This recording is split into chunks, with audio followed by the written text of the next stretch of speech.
Good afternoon, everybody. My name is Meredith Lego, and my YouTube channel is all about Ascension science and the expansion of consciousness.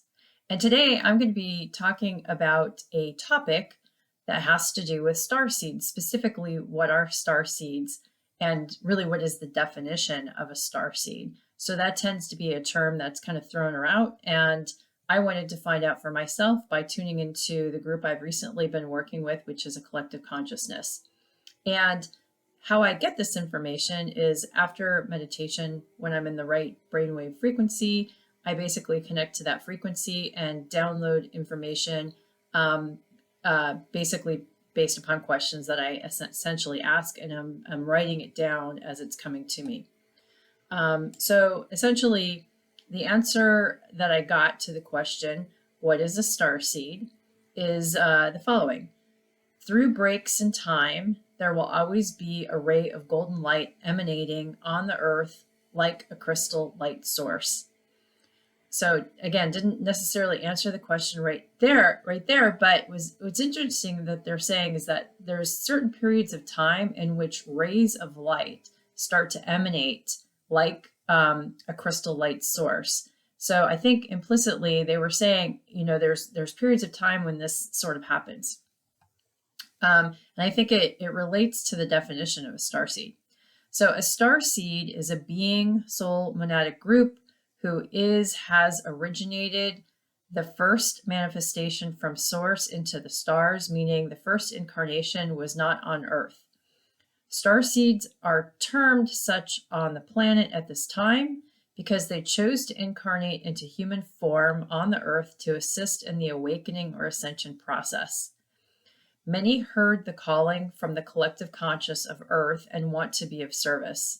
Starseeds started this journey of service many thousands and thousands of years ago and have continued moving into human form in waves of soul groups. Because of the forgetting process and the extreme lower frequency nets placed on Earth from the moon's magnetic pulse and on the ground through fear-based frequencies, many became trapped into the reoccurring reincarnational cycles of Earth, which has not allowed a normal ascension process. So pausing right there, they're basically defining what a starseed is. It's basically, any sort of, I guess you could say, being of consciousness or fractal of consciousness that originally came into its first incarnation away from source in a place that basically wasn't Earth. So that makes intuitive sense. And there are terms such on Earth as a starseed, as in, their first incarnation wasn't in Earth, it was someplace else, but they're coming here because they basically heard a calling that Earth, was going through a frequency, wanted to do this, needed help, and many are coming here to help out with that process. But essentially kind of got trapped because in coming here, there's such a lower frequency that's in place that creates, that's trapping into this reincarnational cycle within Earth. And they do get into how that happens kind of further on, but that's just my quick summary of it. What's interesting is that they did mention that the lower frequency nets placed on Earth are coming from just fear-based frequencies that kind of originate from Earth, or through beings, let's say, on Earth, and non-human beings that are on Earth. But also they mentioned the moon's magnetic pulse. So I'm going to explore that probably in future sessions that I work on to understand more of what that is. So then they go on to say that this is changing on your planet now as higher frequency energies are flooding onto the planet from solar bodies and the network of suns originating from the central sun through the great outbreath pulse. The seeding of starseeds occurs in waves. Each wave has the ability to alter the genetic material and coding of the DNA through the birthing transduction sequencing process. In many ways, all beings on Earth are starseeds, both in physical form and soul body form. Physically, the human DNA has been blended via genetic tampering through non-human scientists over hundreds of thousands of years. From soul body beings, not of the earth, or I think it's 4 soul body beings, not of the earth, are bearing and bringing genetic changes through blueprint templates that carry the frequencies and its instruction sets of other star systems. So kind of what they're saying is that, in many ways, everybody really on Earth in some form or fashion is, from the stars. They're saying that basically the human DNA as we know it today has somewhat been tampered with from non-human scientists. But in same ways, when you're essentially incarnating, not, so your first incarnation isn't on Earth, you're coming in with certain sort of instructions or frequencies, I guess you could say, of those other places that you've been. And when you do that, you essentially bring that into the DNA code as well. So they go on to say that most common genetic sequences are forms from Pleiades, Andromeda constellation, Arcturus, Orion, Sirius, and Lyra. Souls step down in frequency to make this journey because they chose to do this. And I think I typed that out wrong, but because they chose this. In many ways, this has been a curse because in coming to Earth, the separation from Source is very extreme, meaning it's not easy for souls to remember at birth who they really are and feel. And I think the key word is feel, to feel and know the connection to Source and oneness as Source. So kind of feel that unity with all that is. This, in addition to influences of lower frequency fields, has trapped many star seeds into forgetting who they really are and the mission or the reason they came, or why they originally incarnated into Earth.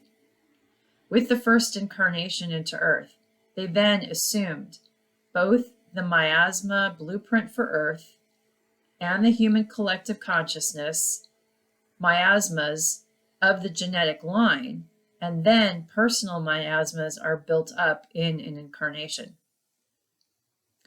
So I've used that word before that's come through, but miasma it's really kind of an inherited distortion in the DNA from the original blueprint that really exists within the way the human form was originally created. So there's an original blueprint to that, almost like blueprints for a house, but kind of as the house is being developed, the house gets monkeyed around with, or somebody doesn't quite follow the blueprint to form, and maybe you've got issues with the house later on, as maybe the electricity doesn't work or something like that.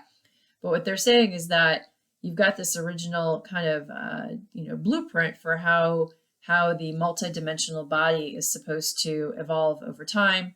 And these distortions to the DNA sequencing basically have occurred. And it occurs really through emotional and physical trauma that happens in an individual or being's life. And that can start to alter the DNA. And I've talked about this in past videos. So essentially, that alteration can then be passed through because it can actually start to impact the physical well-being of the being and start to create disease, alterations in the body, the actual body, and this then can be passed through the genetic line. So when you're coming in, so I guess when we, as starseeds essentially came in, we first took on some of the miasmas that were kind of part of the formula for the beings that would be on Earth. So that's kind of like one miasma. And then those that occurred with our ancestors as they went through triggers and traumas and basically created issues with their physical bodies that then altered the DNA sequence that then, gets passed through the line. And then in our own lives, essentially, we do that as well.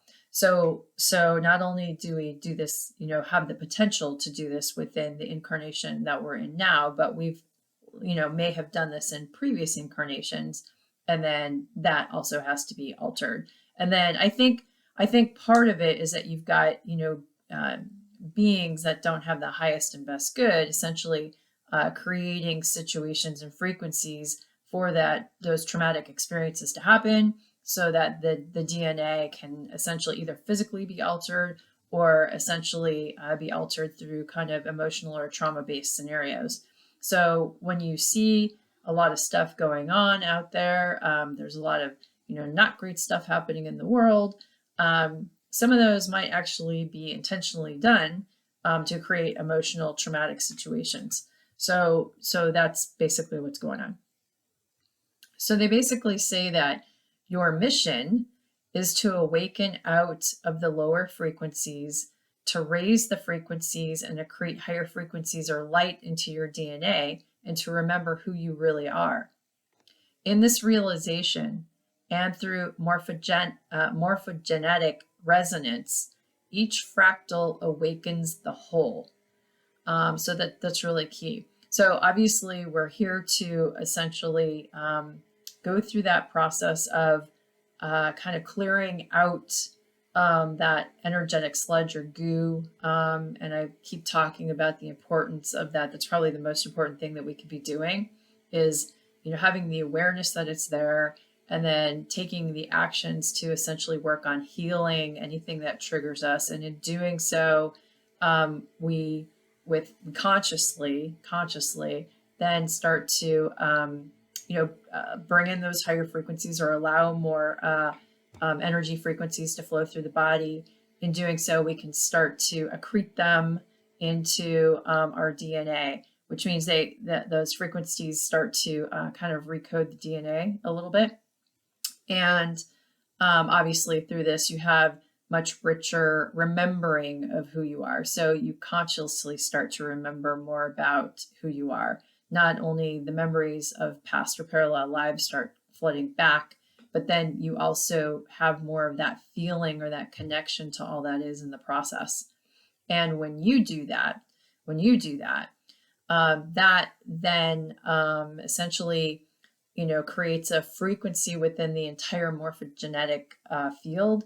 And each species has a field that that connects really the whole species together. So, for examples, dogs will have a morphogenic field, I'm sure, within each species of dogs. Cats will have it. We do, virtually anything that we can see that is a being in our physical existence basically has its own morphogenetic field.